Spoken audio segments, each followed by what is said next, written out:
Et la team Tyler, vous allez bien? Franchement, ça fait un moment qu'on n'a pas fait de podcast ensemble.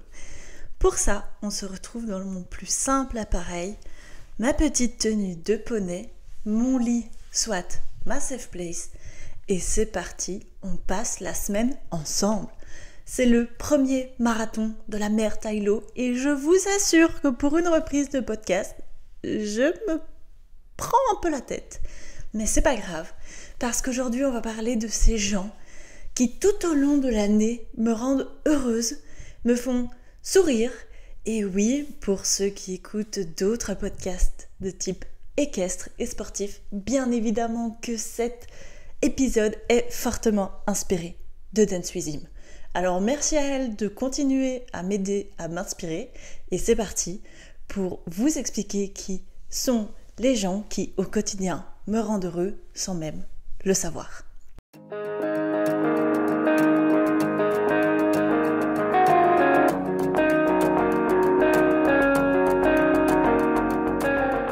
Je suis installée des plus confortablement pour ceux qui ne regarderaient pas la version vidéo et je vous invite à faire de même parce que pour être honnête, je n'ai absolument aucune idée de combien de temps va durer cet épisode.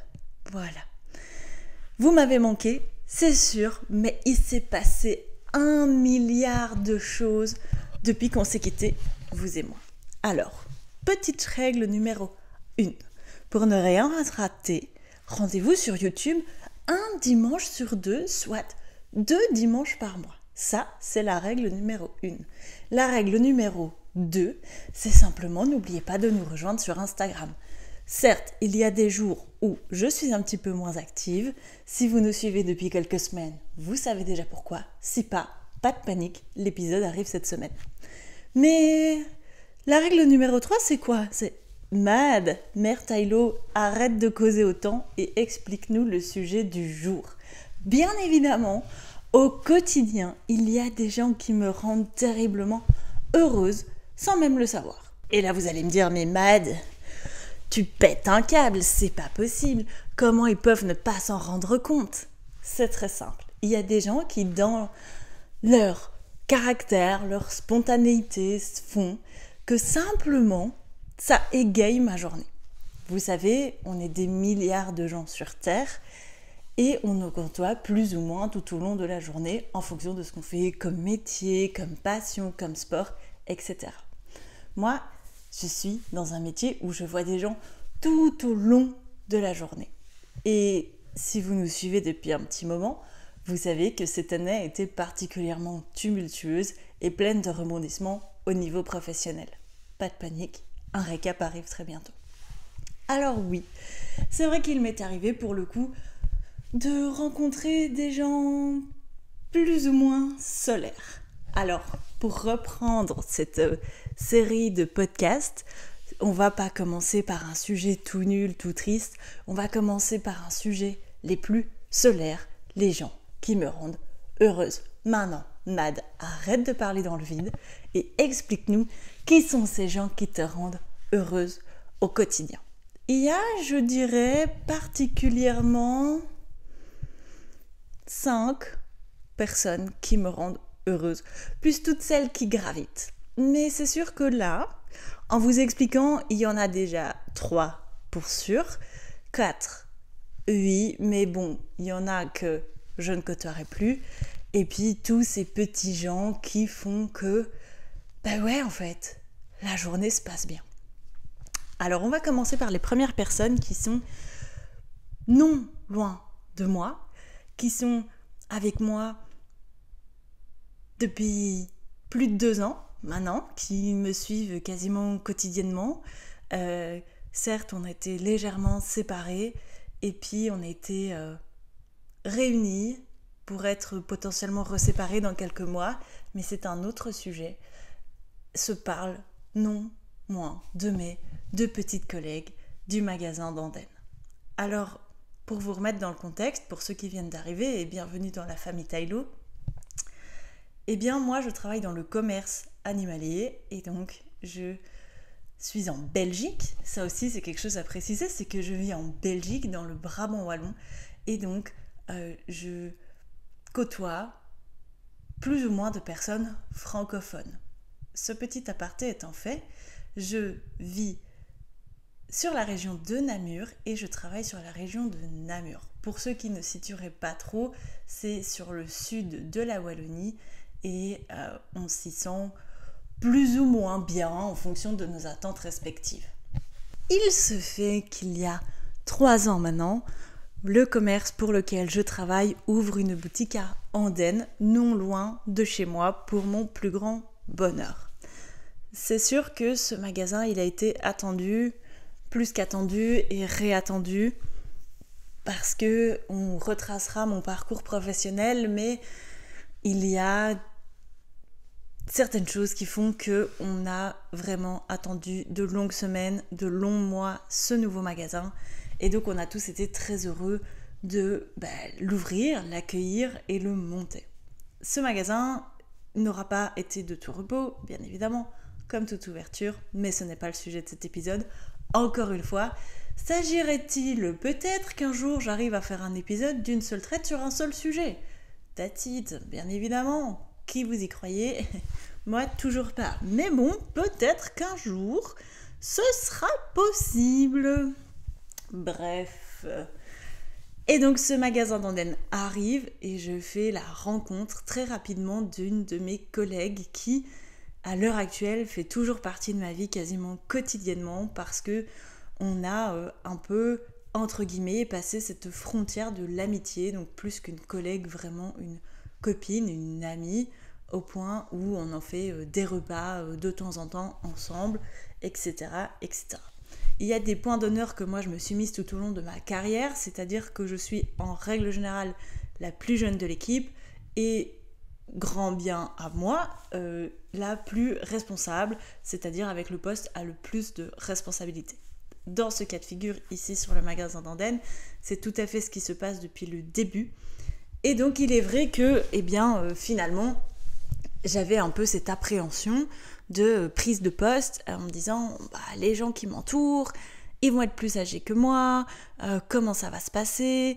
Et puis je me suis rendu compte que cette première collègue qui a rejoint ma vie il y a 3 ans maintenant, c'est quelqu'un d'extrêmement courageux, d'extrêmement battante, solaire, il a une écoute incroyable, qui a vraiment une patience inouïe, qui a l'œil que personne n'aura jamais, je pense, des techniques de vente incroyables. Et donc, ça fait d'elle quelqu'un vraiment qu'il me fallait dans mon équipe. Vous savez, un peu comme au collège, au lycée, où on choisissait les équipes au sport, là, et que ces 2 filles, genre, elle, dans mon équipe, je la veux en première. Genre, elle, c'est la première que je signe dans mon équipe quand on fait du basket à l'école. C'était sûr. Cette personne, quand t'es pas bien, elle va toujours avoir le mot réconfortant, elle va toujours voir et avoir une oreille attentive de manière spontanée et naturelle. Elle ne va quasiment jamais laisser paraître ses problèmes personnels à elle, alors qu'une équipe, c'est censé justement être ça. C'est certes, on travaille ensemble, mais on travaille en fait beaucoup de temps ensemble, donc à un moment on crée des liens plus privés. Il y a ce côté où on se moque toujours gentiment des gens, et puis il y a voilà quelque chose que je ne sais pas expliquer, mais une oreille attentive qui fait que en règle générale le destin a bien fait et en fait nos caractères coïncident de manière exceptionnelle. Elle va toujours te rassurer là où toi t'auras l'impression de faire de la merde, disons-le clairement. En fait, simplement elle va te dire non, ce que tu fais c'est trop bien. Et si je dois vous donner un exemple typique, mais on y reviendra plus tard dans cet épisode, c'est que cette année j'ai été mise en balance entre 2 magasins, je quitte mon magasin de cœur Andenne et j'évolue et je pars sur un magasin plus loin et je quitte mon équipe. Et elle m'a regardée comme ça, vous voyez, comme je vous regarde là, elle m'a dit Mad, tu serais vraiment conne de pas y aller. En mode, je te mets une claque si tu signes pas le contrat maintenant, quoi. Vous voyez, en mode, elle croit en vous plus que vous croyez en vous-même. Et ça, c'est quelque chose, mais juste d'incroyable. Alors, on est déjà à un épisode assez long. Il va être long. J'ai pas envie de vous faire des épisodes de 50 minutes, sachant qu'il y en aura beaucoup cette semaine, il y en aura beaucoup à tourner, à monter, mais pour vous faire un raccourci, cette personne a 10 ans, un peu moins de 10 ans de plus que moi, et c'est vraiment ma personne favorite, comme je l'aime l'appeler. Et puis, un peu plus d'un an après l'ouverture d'Anden, a rejoint finalement ma deuxième personne favorite, où je m'étais toujours dit non, on garde cette barrière privée professionnelle, où il y a cette chose où de nouveau je suis toujours la plus jeune, etc. Et il est vrai que quand on l'a engagée, pour vous donner un peu un exemple, c'est que cette deuxième personne a l'âge de ma maman, à 2 ans près, je pense qu'elles ont le même âge, et donc c'est vrai que le contexte d'être je suis sa chef entre guillemets, et que y a ce truc où elle a l'âge d'être ma maman, c'est toujours un peu délicat. Alors je sais pas si dans ma communauté, dans ma mini communauté actuelle, dans la famille Tylo, il y a des gens qui sont dans le même cas de figure. Juste en fait, si je peux vous donner un tips là comme ça maintenant, n'ayez pas peur, parce qu'en règle générale ces gens sont tellement spontanés et solaires, et de toute façon, de vous à moi, on n'est pas encore monétisé. Si c'est des connards, vous avez qu'à les virer. Voilà, ça c'est dit. Non, mais blague à part, donc ça c'est vrai que c'était mon appréhension qu'on m'a annoncé que la deuxième personne qu'on engageait avait typiquement l'âge de ma maman. C'était quelque chose que je redoutais fortement, et puis finalement de fil en aiguille on s'est rendu compte que nos caractères étaient assez similaires, et c'est assez rigolo parce que du coup comme on se dit, c'est que elle a l'âge d'être ma maman, et c'est vrai parce que je crois qu'elles ont que 2 ans de différence. C'est très rigolo parce qu'elles se connaissent pas, mais je suis sûre que si elles se connaissaient, elles deviendraient meilleures amies. Mais je suis sa maman Maxiso.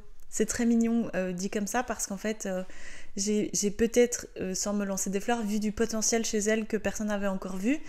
Et donc j'ai eu la chance de faire évoluer mes petits poussins, comme je l'aime les appeler, parce que c'est vrai que c'est gratifiant pour moi aussi de faire évoluer mon entourage en fait. Et donc voilà, et donc de par cette dynamique qui s'est mise dans notre équipe, elles font partie de mes 2 personnes préférées sur Terre, en y retirant ma famille, bien évidemment. Il y a tout un contexte familial un peu difficile, mais en y retirant ma famille directe, avec qui je m'entends très bien, même si on ne se parle pas souvent, etc. Il y a tout ce côté familial où la partie de ma famille que j'aime n'est pas inclue dans cet épisode, mais voilà, c'est des personnes externes à mon cercle familial qui font qu'elles rendent ma vie plus heureuse.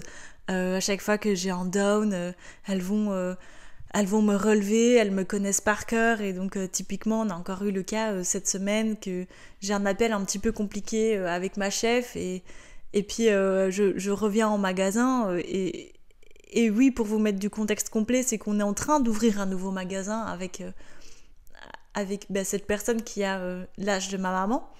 Et donc c'est incroyable parce que j'ai vu son potentiel et elle a pu évoluer, et je suis fière de ça, et je suis fière de l'avoir pu l'amener, et rien que ça en fait ça me rend solaire pour elle, et elle me rend tellement fière du travail qu'elle accomplit au jour le jour.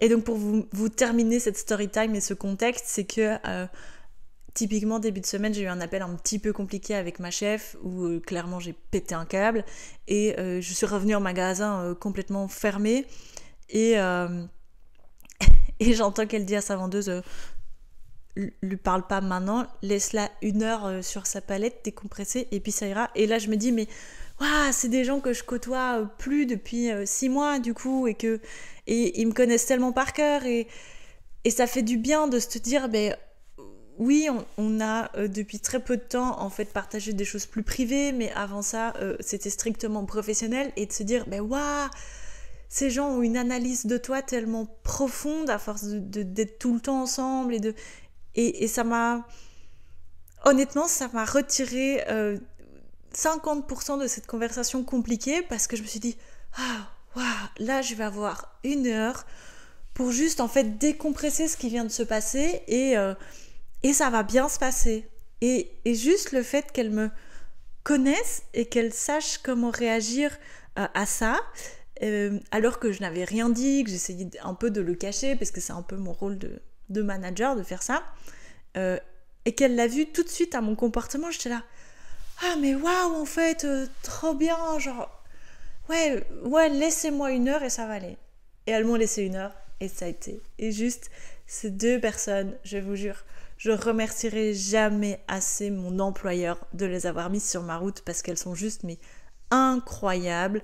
Et voilà, en fait, merci la vie juste de mettre des gens aussi incroyables sur notre chemin parce que clairement, sans elles, et on refera des apartés à elles sur mon parcours professionnel, c'est que sans elles, je ne serais pas où j'en suis aujourd'hui et juste ça, de vous le dire, en fait j'ai la gorge qui se serre parce que ça me rend fière d'avoir pu les faire évoluer, mais grâce à elles et leur confiance, j'ai pu moi-même évoluer et juste ça, juste pour ça, 2024 aura été de loin la meilleure année et peut-être la pire aussi, professionnellement parlant. Maintenant, stop, et on passe à la deuxième story time, aux personnes finalement toujours liées professionnellement.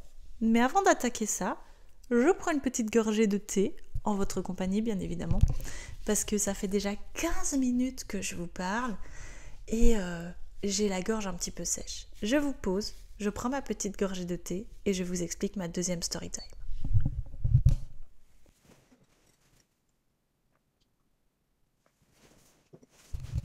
Voilà qui est chose faite, nous sommes prêts à reprendre cet épisode et pour ces 2 autres personnes suivantes, toujours finalement liées à mon boulot, parce que bah oui en fait, il y a le fait que quand on est en 38 heures, eh bien on passe 80% de notre vie au travail et donc c'est vrai que finalement là où on essaye de tous, je pense, se mettre des barrières, et bien finalement il y a ce truc où il n'y a pas le choix, le cerveau se mêle professionnellement et de manière privée à ces gens qui nous entourent en fait juste quotidiennement.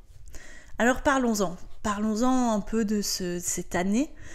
J'ai fait 4 mois à Andenne et au bout du 5e mois, j'ai accepté ma mutation sur l'ouverture du nouveau magasin qui se trouve à Saint-Georges-sur-Meuse. De nouveau, je rappelle, je vis en Belgique. Donc pour tous les Français qui nous écoutent, je suis désolée, mais ouvrez votre meilleur Waze ou Google Plan pour juste visualiser ça. Mais pour vous faire simple, c'est dans l'entrée du Liégeois. Et donc voilà, c'est pas très loin de chez moi. C'est un nouveau challenge et ça m'offre l'opportunité de grandir, évoluer et en fait juste m'enrichir de manière complémentaire parce que j'avais l'impression d'avoir fait un petit peu le tour du magasin d'Andenne et juste voilà, en fait j'avais cette impression-là et donc comme déjà relaté dans d'autres épisodes il y a quelques semaines, j'accepte ce nouveau challenge et il est vrai que je savais d'avance que ça allait être un petit peu, chaotique, si on peut dire ça comme ça.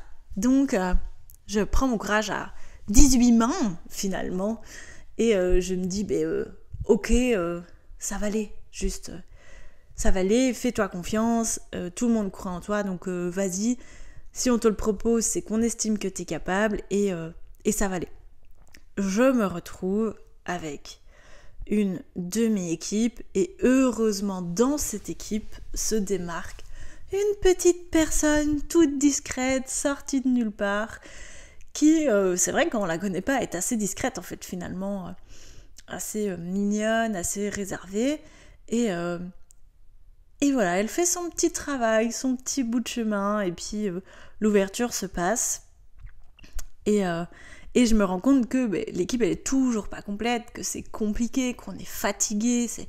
Voilà, l'ouverture d'un magasin, pour ceux qui travaillent dans le commerce, c'est quelque chose d'assez intense. Alors c'est génial parce que ça nous sort de notre train-train quotidien, des clients, etc. Mais voilà, c'est extrêmement énergivore. J'arrive plus du tout à parler. Aujourd'hui, c'était une catastrophe et on n'est qu'au premier épisode sur toute la semaine. Ça promet, ça va être très long. Je vous assure pas qu'à la fin de la semaine, je parle encore très français. Courage à ceux qui écouteront jusque-là. Bref. Et donc cette petite personne fait sa vie, Elle est très mignonne. Elle a de son côté quelques soucis privés qu'on résolve assez vite. Et elle a très vite cette confiance qui s'installe envers moi, qui lui permet d'en parler avec moi, qu'on puisse... ça n'influe pas du tout son travail. Mais je remarque très vite qu'elle a une confiance naturelle envers moi qui s'installe. Et c'est assez chouette, en fait, finalement. Parce que tu te dis, de nouveau, je suis une personne solaire pour eux. Et donc... qu'est-ce que je vais pouvoir leur apporter de plus pour que ça se passe bien, pour que leur aventure se passe bien et déceler un peu ce qu'elle sait faire, ce qu'elle sait pas faire, enfin tout ça quoi, vous voyez, bref, mon rôle de gérant finalement, il n'y a pas plus simple que ça. Ça se passe et au fil des semaines, une deuxième personne nous rejoint. Alors il faut savoir que moi je la connais pas parce que la semaine où elle intègre Maxiso, je suis en vacances. Et donc, c'est vrai que moi j'arrive et on me dit « Ah, mais voilà, t'as une équipe complète. » Alors, une équipe complète est un grand mot, mais en tout cas, j'ai 2 personnes bien plus fiables. Et ça, je ne le savais pas encore. Et merci à elle de m'avoir facilité l'aventure Saint-Georges.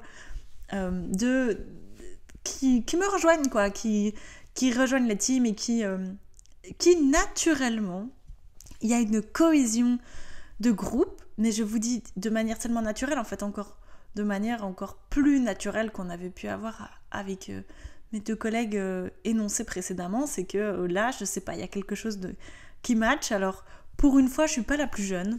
Ça, c'est quand même quelque chose d'extraordinaire. C'est que pour une fois, je suis pas la plus jeune et c'est génial. Et il y a quelqu'un de plus âgé que nous, de 10 ans, plus ou moins. Donc ça, c'est super cool. Et voilà. Et donc, tout ça se passe et... il y a cette cohésion qui fait que il y a je sais pas vous expliquer, mais je vais travailler, si je sais que je travaille avec elle, c'est un jour où je vais travailler avec les 2, genre je sais que ma journée elle va bien se passer. Il peut y avoir toutes les merdes du monde, on va toujours me la tourner à une blague, elles vont me tacler dessus parce que voilà, j'ai un caractère qu'il faut qu'on me rentre dedans pour un peu dédramatiser, etc. J'ai une très mauvaise gestion de mes émotions et donc j'essaye de tout prendre un peu, soit je prends tout très à cœur, soit je prends tout très à la légère, et donc il y a ce côté où quand je prenais trop à cœur, elle dédramatisait, il y avait toujours une blague qui tournait, etc. Et c'était assez flatteur parce qu'elles ont très vite compris comment je fonctionnais. Alors je me suis pas cachée de mon fonctionnement.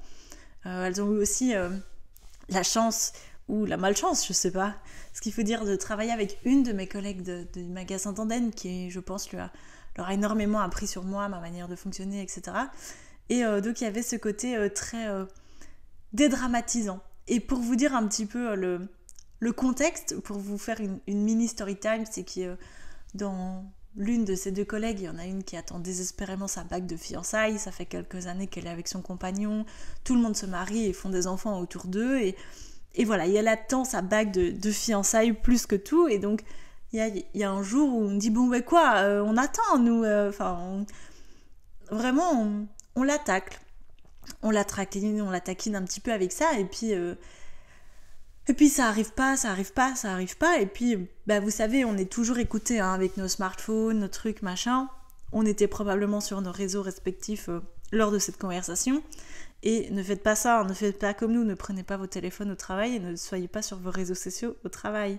Petit aparté. Et donc je pars en pause de midi en fait et je scrolle sur TikTok, et comme toute bonne milléniale que je ne suis pas finalement parce que je suis née bien avant. Mais donc bref, je scrolle sur TikTok et je tombe sur un truc d'une haie de mariage avec des gens déguisés en T-Rex, un truc hilarant. Qu'est-ce que je fais ? Je l'envoie à ma collègue. Pas celle qui attend sa bague de fiançailles, bien évidemment, l'autre, vous l'aurez compris. Essayez de suivre un petit peu aussi, quoi, mince, hein. Et donc je lui envoie, et je redescends de ma pause, et elle me dit « Mais ouais, il faut trop faire ça !» Et donc, pour vous dire, on part d'une blague, d'une blague. On a fait de manière complètement fictive, et j'espère pour elle que... Non, parce qu'on est tout à fait capable de le faire. Et on va oublier la réflexion précédente. Mais voilà, pour vous dire, comme d'un rien, on avait une cohésion naturelle qui s'installait.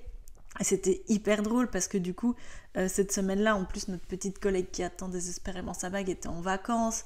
pour un mariage de quelqu'un d'autre. Et donc le contexte s'y prêtait, et donc elle est revenue de vacances et elle lui dit bah voilà, nous on a préparé tout ton mariage, on a tout trouvé, nanana, on lui expose tout notre bazar. Et ça, c'est juste le fait que je puisse délirer sur ça, c'est que ça j'avais pas encore retrouvé dans une équipe précédente. J'avais pas encore ça dans mon entourage, que j'avais des gens aussi fous que moi en fait finalement. Et c'était génial parce que je me dis bah ouais, ça part d'une phrase comme ça en l'air et on en fait tout un truc, toute une montagne, et tout le monde a suivi. Et pour continuer un peu et terminer cette story time de Jean Solaire, alors c'est que c'est que vous l'aurez compris, moi je suis namuroise, pas d'origine, mais ça fait quelques années maintenant que j'habite sur la région de Namur. Elles sont toutes les deux originaires de Liège. Et je sais qu'en France, on mange pas beaucoup ça, mais en Belgique, c'est un mets vraiment d'été classique, etc., qu'on va plutôt manger en entrée. Et d'ailleurs, vous pouvez me dire dans les commentaires avec quoi vous les mangez, parce que peut-être qu'un jour, on arrivera à terminer ce débat. On parlait que parfois, on mangeait des pêches au thon. Alors, les pêches au thon en Belgique, c'est plutôt une entrée, en règle générale. On va manger ça avec un petit peu de salade, voilà, c'est plutôt une entrée, mais en été, en repas, dans les familles, etc., on fait parfois des pêches au thon en repas. Et un débat très long, qui n'est pas encore terminé et pas fermé, c'est ouvert. C'est-à-dire que pour vous mettre le contexte global, je mange, moi, mes pêches au thon en plat, avec du riz chaud. Voilà, comme bonne namuroise que je suis. Et mes petites collègues liégeoises mangent ça avec des frites. Alors je ne doute pas que c'est très bon, mais voilà, il y a qui fait voilà, des trucs culturels liés à nos régions respectives, qu'il faut qu'on ne mange pas les mêmes plats avec les mêmes accompagnements, et c'était très drôle. Et pour vous dire, on en a fait un débat qu'on n'arrivait pas à clore, parce qu'on a tous demandé dans notre entourage avec quoi on mangeait les pêches au thon, on a tous eu des réponses différentes. Pour vous dire à quel point notre délire arrivait à partir loin, c'est qu'on s'est dit, bah, vous savez quoi, on va demander aux clients à quel moment vous allez dans une animalerie, et à la caisse on vous dit, ah bah tiens, vous mangez vos pêches au thon avec quoi? Je vous laisse imaginer la scène. Alors s'il vous plaît, venez dans nos animaleries parce que vous vous amuserez bien, mais voilà, c'est un peu les contextes de vous dire, ces personnes sont hyper solaires parce qu'en fait on va lancer un truc nul, vraiment une pêche au thon, un mariage, je veux dire, il y a 90% de chances qu'on soit pas invité à ce mariage, je veux dire, parce que c'est notre collègue, c'est pas notre ami, et donc, enfin voilà, et donc il y a ces personnes qui au quotidien, dans leur manière d'être avec toi et leur manière de se comporter, se rendent juste ta journée plus belle et meilleure. Et pour la troisième story time, qui va être un petit peu plus courte finalement, et heureusement pour vous, parce que on est déjà à 30 minutes d'épisode hors montage, c'est que à Saint-Georges, et je pense que sur tous mes magasins confondus que j'ai pu faire, je n'ai pas encore rencontré un client aussi bien et aussi rigolo que lui. On l'appelle, parce qu'en fait honnêtement on ne connaît, c'est pas son prénom, maintenant on le connaît, mais je vous le divulguerai pas. On l'appelle le garagiste, c'est un petit garagiste, hein, c'est son métier, qui est censé être pensionné depuis quelques années, mais qui aime tellement son métier qu'il continue à le faire. Alors, je ne doute pas que ce soit un bon garagiste, mais je suis pas sûre que j'y déposerai ma voiture. Je vais vous expliquer ça bien sûr dans notre story time qui arrive. Mais en fait, voilà. Ce client est arrivé un jour de manière très spontanée, très voilà, naturelle, qui découvre la boutique finalement parce qu'on vient d'ouvrir. Donc voilà, tout le monde découvre, on a ouvert au mois de mai, donc voilà, tout le monde nous découvre finalement un petit peu. Et il me dit, voilà, j'ai des chiens, je veux le meilleur pour mes chiens, il a vraiment, donc il fait un panier incroyable. Il me fait ça le samedi et il revient le lundi. Il me dit, ils ont trop aimé, je veux reprendre la même chose. Et pour essayer que vous puissiez vous visualiser un petit peu cette personne, c'est que c'est un tout petit monsieur qui est honnêtement plus petit que moi. Et pour vous faire une référence, je fais 1m65, donc il doit faire 1m60 peut-être. Donc c'est vraiment rigolo. Il est assez gentil et tout. Et il a toujours des réflexions. Alors au début, c'était un peu timide parce qu'il ne nous connaissait pas. Et puis il a compris, il a sûrement dû nous entendre délirer dans des couloirs, etc. Et puis au fur et à mesure des semaines, il s'est ouvert à nous. Et pour vous dire à quel point cette personne est solaire avec les autres, c'est qu'il nous appréciait tellement, on était tellement pas fermé d'esprit en fait. Parce que c'est ça, c'est que sur l'équipe Saint-Georges, on n'est pas fermé d'esprit. Tout devient délire et c'est super drôle. C'est que il nous a apporté une tarte au riz. Il a entendu dire une fois qu'on aimait la tarte au riz et il nous a apporté une tarte au riz. Quel client qu'on ne connaît pas, qu'on voit 2 fois semaine, nous apporte une tarte au riz. Voilà, pour vous dire à quel point cette personne est solaire et incroyable, c'est que voilà, il avait toujours quelque chose à nous raconter, alors très souvent la même chose, mais ça lui faisait tellement plaisir de nous le raconter avec des intonations d'humour et voilà, tout dédramatiser. Et je vous jure qu'en 2024, en étant dans le commerce, tellement tout le monde est tendu du string, ça fait du bien de croiser des gens comme ça qui dédramatisent ta journée et qui juste te disent bah cool, juste on est cool et je sais pas comment tu t'appelles parce que moi j'ai jamais mon badge parce que je le perds tout le temps, mais juste on s'entend bien et donc je vais te faire passer une bonne journée et voilà. C'est comme ça, sur ce petit épisode du petit garagiste, qu'on va terminer cet épisode ensemble du premier marathon de la Mère Tylo. J'espère qu'il vous aura plu et on se retrouve dès demain pour un nouvel épisode ensemble. Ciao!